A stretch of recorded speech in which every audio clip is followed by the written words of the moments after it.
Hey now, say now. It is Miss V with Queens Reloaded. How y'all doing? Come on in. I'm gonna try to get the glasses off because the lights are reflecting in my glasses and it's annoying me. If I can't see, then I'll put them back on. Good evening. Whew. Been missing. I have not podded in a minute, so we about to pod today, baby. Okay, I wanted to actually have a ladies little Zoom happy hour that I'm getting ready to do with a bunch of ladies, but I had just had some thoughts come to me and I was like, you know what, I'm about to pod because, you know, I like to, instead of talking to myself, I record what I'll be talking about to myself so you can weigh in on my thoughts and the topics that I be thinking about. And I was just, you know, thinking about like, you know, because I know I have a lot of friends that are single and out here looking in these streets trying to find their person. Blessed be the Most High. God has brought me my person, so I have my king. But I always like to share, you know, my thoughts and ideas about because I think I'm a whole entire matchmaker. Okay, don't judge me because I'm good. Okay, and I actually have a few couples that's still together and I matched them. Okay. But for real, just sharing my opinion on, you know, women and like the chase of finding love, the chase while you're finding love, what the chase should look like in my opinion, what women are doing wrong, and it actually made me think about Kevin Samuels, of course, rest in power, King. Prayers to his family. But it just made me think about the conversations because I watched his videos all the time. Agreed with some, disagreed with some. But one thing that it made me think about when I was thinking about this topic and thinking about him and how he talks about a high valued man, and it's like, as a woman, okay, first of all, of course, we want a man that, like, one thing that women want and need, of course, is a man that's gonna provide stability and just be a provider. I think now, as a people, like women, we're out here working, we're grinding, we don't mind, you know, having a job and having a few side hustles, having a business, having your own. A lot of women, especially a lot of women I know, a lot of Black women, women of color, are starting and have started or running their own businesses, and we're all out here working too. And you know, so that's not always what the number one thing is. It's not always trying to find somebody that'll provide, but finding somebody that's gonna love you, like really, really, truly love you, right? And it's like this is taboo to really hear about, like that unconditional love. And if you ever hear me talk about you know, my relationship with my husband, that is one thing that I know that I have, is that unconditional love. And it's like, it's out there, it's real.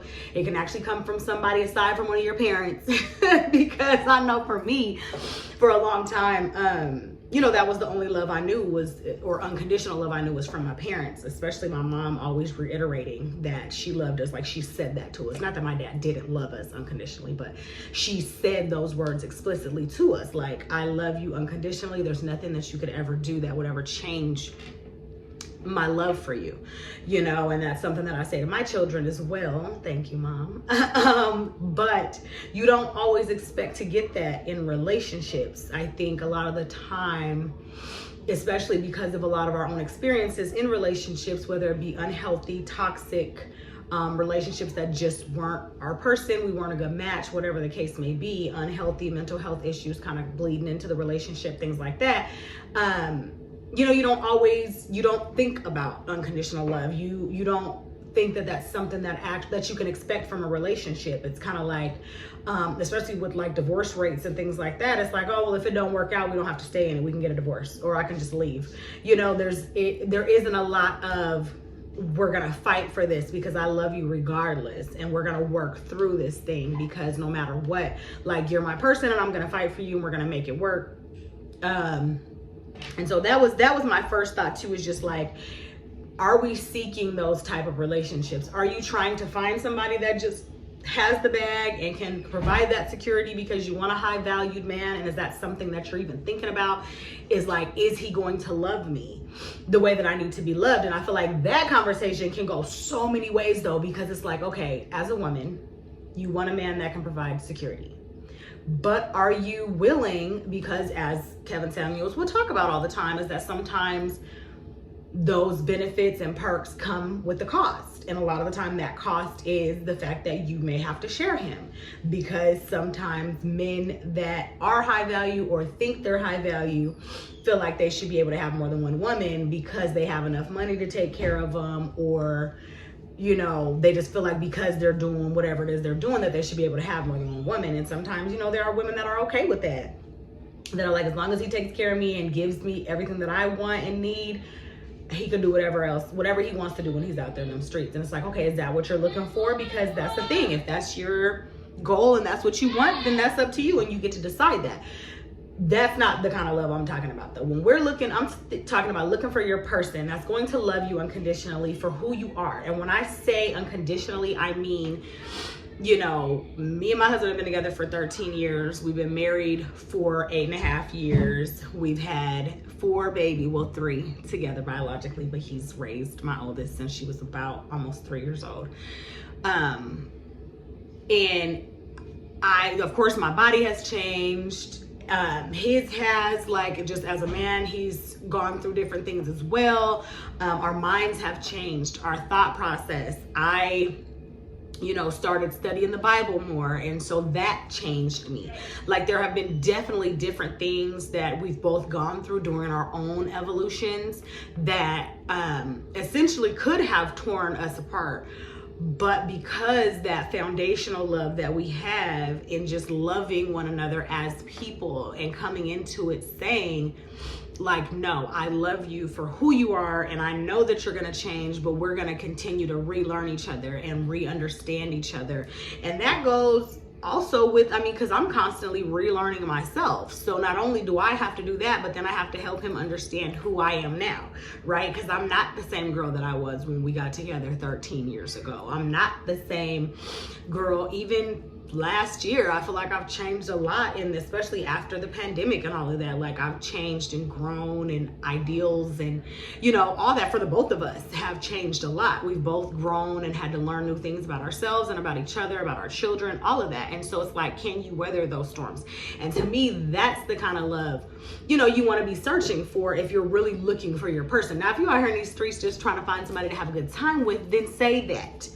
Because that gets to my next point, as far as when you're out here in these streets and you're on the hunt and you're on the prowl and you're trying to find somebody. It's like, you got to be honest about what it is that you want and what it is that you expect. You cannot come into a situation saying, because we see this a lot, and I'm gonna say this because I watch probably way too much reality TV, and I watch Marriage Boot Camp, and I don't know about y'all, but I've been watching, and Michael Blackson and Rada, I believe is his fiance's name. They've been together for 10 years, and they've had an open relationship. And first it was an open relationship. Now their understanding, or their contract, as he calls it, is that he gets to have one bitch a month, is what he says, right? He gets to have one chick, and he gets to bring a new chick in every month. Well, it doesn't have to be a new chick, but he gets to have his fun time with one chick a month. And now she's over that. She doesn't want to do that anymore. She wants to get married. She wants to have children. She wants them to just be committed to each other, and that's it. And it's like, no, ma'am. Like, that's not fair. Now, there's one thing when we're talking about growing and evolving and relearning each other and relearning yourself, because that's going to happen. We're going to change. And she probably has changed and grown and evolved. But then there's also something to be said about the fact that in the beginning, this was your understanding. You knew this was the person that he was, and this is what he expected. And this, these were his conditions when you got with him. So you were okay with that to get him, right? You were all right with that when you were trying to get him, and you're like, oh, we can have fun. We can bring other bitches in. We can do whatever, and have a good time. And then it got to the point where now you're in love with them. You don't want to share them. You don't like seeing them with other women. You're jealous, whatever the case may be. And now it's a problem. And that is an issue. And I feel like for a lot of women, like, we do that to ourselves. Like, you out here lying, telling this dude you're not tripping about just being the jump off, or just being the side chick, or you're not mad that he don't want to commit because you don't want a relationship either. You out here doing your thing. You in these streets too. when you know that's not really what you want, because now a year later you're still just the jump off and you're mad that he don't want to take you serious. And it's like, no, you said we was good and these were my expectations. You had the same ones at the time, so you cannot be mad that now that's still what I want, but now you done changed your mind. Like, you can't do that. You have to be honest about what you want from the beginning. And then a lot of the time, men, because a lot, I feel like I've had a lot of homeboys, I have brothers, so I feel like some of, the way men think, I understand some stuff I agree with, on the way that they think.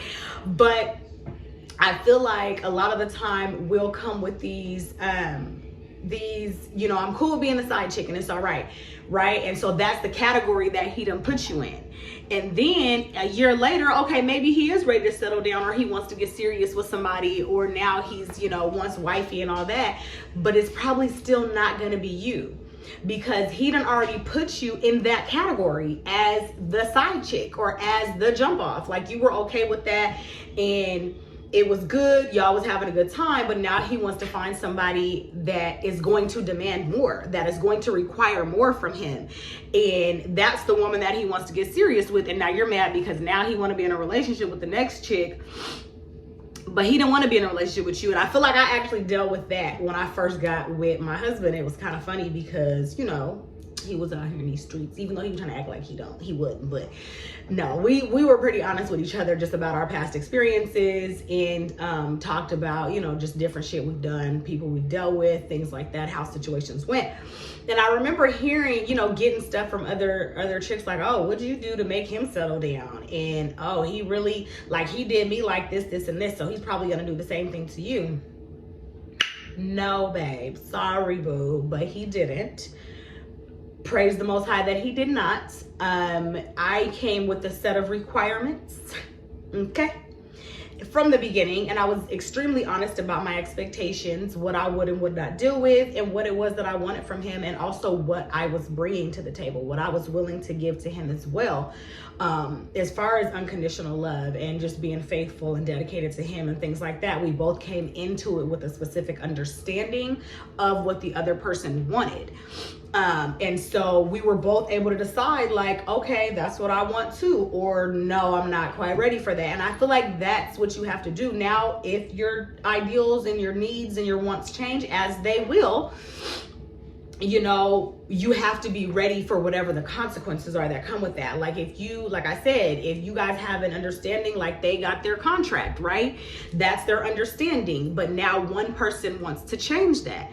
Well, you can want to change it all you want to. That other person is not required to do that. You know what I'm saying? If that's not where they are yet and they're not ready, or they don't feel like you're the person that they want that thing from, because that could be what it is too. They might want something else, but it ain't gonna be from you, honey. And you have to be able to accept that and be willing to move forward, whichever way, whether it's together or not. You have to be able to accept whatever those consequences and the outcome is going to be once you change your mind about whatever that understanding is that you have. But I think I say all that to say, from the beginning, you should have an understanding. You need to be honest about what you want. Don't be out here, because I see this a lot, out here talking about you're good and you're not tripping, you're not really looking for anything, you just want to have a good time, and then you guys start kicking it, you done gave up the cookie, now you think it's about to be something more, and he's like, no, like, I like you, you cool, but this is what it is. Like, you can't say that just to try to trap him, and you think just because you think you got that fire that you about to catch him, and then you mad because you didn't lock him down, honey. Maybe you didn't do the clink clink tight squeeze, all that good thing, right? You know what I'm saying? And that's a whole other conversation, which we gonna get into. So you gonna want to catch that one. But just being honest, I think coming in, knowing exactly what you want, and what your expectations are going to be is going to be key. But then also being honest from the beginning about what your expectations are of the relationship or whatever that other person is. If you know that you don't want anything more, then just say that. If you know you're going to want more, then what you think this person can give, then say that. Be honest. Don't waste each other's time, because then that's all it ends up being, is a waste of each other's time, because you knew from the gate you wanted more, or you knew from the gate that you didn't want more, and then you kind of made the other person think you might, and now y'all both mad. or one person's mad and you can't get rid of that person because you weren't honest about what it was that you needed. And so I think starting there, but then not giving up on love. I think that is huge. And that was so disrespectful. My light just cut off on me. I don't know what happened, but it did. I don't know why though. Hold on just a second, people. What happened?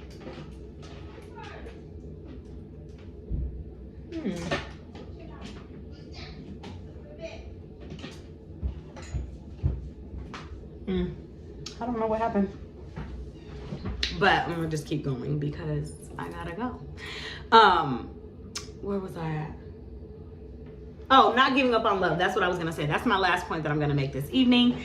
It's just not giving up on love. I know we've all been through things and been disappointed in love, probably had our hearts broken, and felt like, and sometimes when you're in that space going through it, it's like, oh my gosh, like how do you ever get through this, right? You have no idea how you're gonna get past it and move on. But your person is out there, you know what I'm saying? So don't be afraid to keep looking and to put yourself out there. And you know, if it doesn't work out, then just move on with your life. Like, I know I be saying that all the time, but it's like, just move on and find that and give yourself the grace and the mercy to continue looking, because I feel like everybody deserves to have that beautiful, unconditional, unwavering, you know, butterflies in the stomach, just can't wait to see you and tell you about how my day was kind of love. Like, I feel like we all deserve that. And so, you know, but if you're not out here putting yourself out there, open to love, or got the, you know, if you got the wall up way too high, or if you still got that old person standing in the way, they blocking your blessing, honey. You know, they out there blocking that other person that might be looking for you and searching for you because you're holding on to whatever that old situation is, whether you're actually holding on to the person still, because we do that. You'll hold on to them for way too long and you're going to miss that one the Most High is really trying to send you because you're still so focused on the other one. Or hypothetically, like emotionally, you're still mentally, you're still holding on to whatever that situation is. You haven't moved on. You haven't been able to forgive that other person or yourself because of whatever that situation brought you, and you're hard on yourself about it, and you're still blocking. That energy will block the new love that's trying to come into you, you know, or it'll just block your eyesight from actually seeing it, right? They could be right there in front of you and you'll never know it because your energy or your sight or whatever it is being blocked by whatever that thing is that you're still holding on to. So don't be afraid to love. Don't be afraid to put yourself out there. Ask the questions. Ask the necessary, relevant questions. I feel like sometimes as women especially, you know, we tiptoe around things because we don't want to scare guys off, and we don't want them to not like us or not think we're down to earth. And, you know, because sometimes we want to put on this show that we're damn, we with the shit and we're okay. And, you know, we're not really tripping off of them and all of that. And so we don't ask the real questions. We're not transparent enough to actually put it on the line and say, this is what it is, this is what I want, this is what I require, and stand on that. And so sometimes we get the short end of the stick because you look up and now all those things you were pretending you were okay with are still going on, and you know you ain't okay with them, but now you're stuck because you weren't truthful with yourself or with that other person, you know? And so if you do those things from the beginning, you don't waste your time, honey. You won't waste your time or their time, because time is way too valuable, you know, and it's not promised to any of us. So don't waste it. Be honest with yourself. And if you don't know, don't say that you know. You know what I'm saying? I think it's easy to say the things that you don't want to a person. That's simple. It's easy to say that, but it's harder to actually know what it is that you do want, right? Because sometimes you don't know until you're going through it, and it's like, oh, that feels good. Like, yeah, you know, that's what I want. That made me feel good. That the way he treats me and the things that he does, that's what I like, you know? And so sometimes we don't know until we know, which is okay too. But then don't be afraid to say that too. Like, I like that. That right there will make me happy. You do that forever and we'll be in bliss. Right? So yes, I appreciate your time. Thank you for hopping on. I hope you have a beautifully blessed evening, a blessed weekend, and I will see you soon. Bye, queens.